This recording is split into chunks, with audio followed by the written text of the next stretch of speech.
So how about this question here? It wants to know the empirical formula. Remember that the empirical formula is the smallest whole number ratio of atoms in any given compound, and it's particularly useful when we're talking about things like crystals that have a repeating pattern. What is the simplest ratio of the atoms in that substance? Now here, it wants us to figure it out by presenting us with just the sample masses of two chemicals that have been mixed together to form this compound. And you can see the information given is the mass of calcium and the mass of chlorine. Now our first step is we need to make sure that we have got the molar masses of both of those substances. And here, because it said chlorine and not chlorine gas, which would be Cl2, we choose the monatomic 35.5 grams as the molar mass of chlorine. So the very first stage is we need to work out how many moles. So how many moles of calcium? Well, that can always be found by taking our sample mass and dividing it by the molar mass. So in this case, the sample mass was 4.816. We're going to divide that by 40.1. And so we can find out how many moles of this we have. And so we get our calculator, 4.816 divided by 40.1. We've got 0.12. So 0.12 moles of the calcium. So how many moles of the chlorine? Well, let's run that one as well.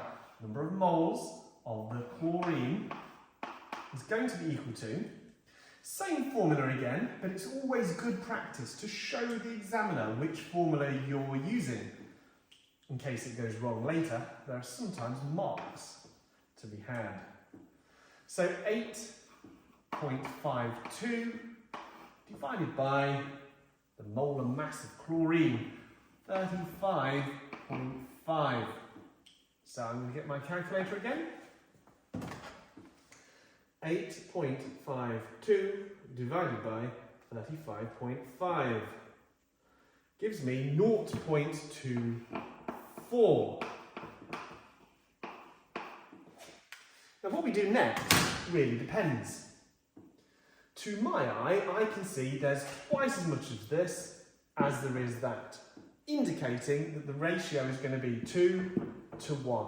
But what if it's not obvious? What do I do then? Well, to find the ratio of two numbers like this in whole numbers, what I need to do is divide by the smallest of the two numbers. So here is my example.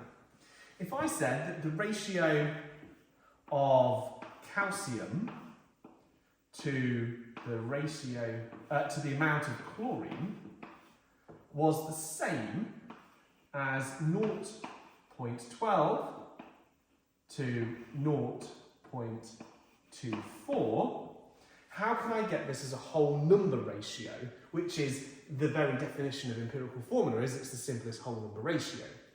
What I need to do is divide both sides by the smallest of these two numbers. So what I'm going to do is I'm going to divide this by 0.12, and I'm going to divide that by 0.12. Any number divided by itself is equal to 1, and this 0.24 divided by 0.12 is the same as 2 divided by 1, so the ratio is 1 to 2. 1 to 2, which is what we could see over there. So to finish the question, it has asked for the empirical formula. Well, what we can now do is understand that there's going to be 1 calcium for every 2 chlorines. And that is the empirical formula.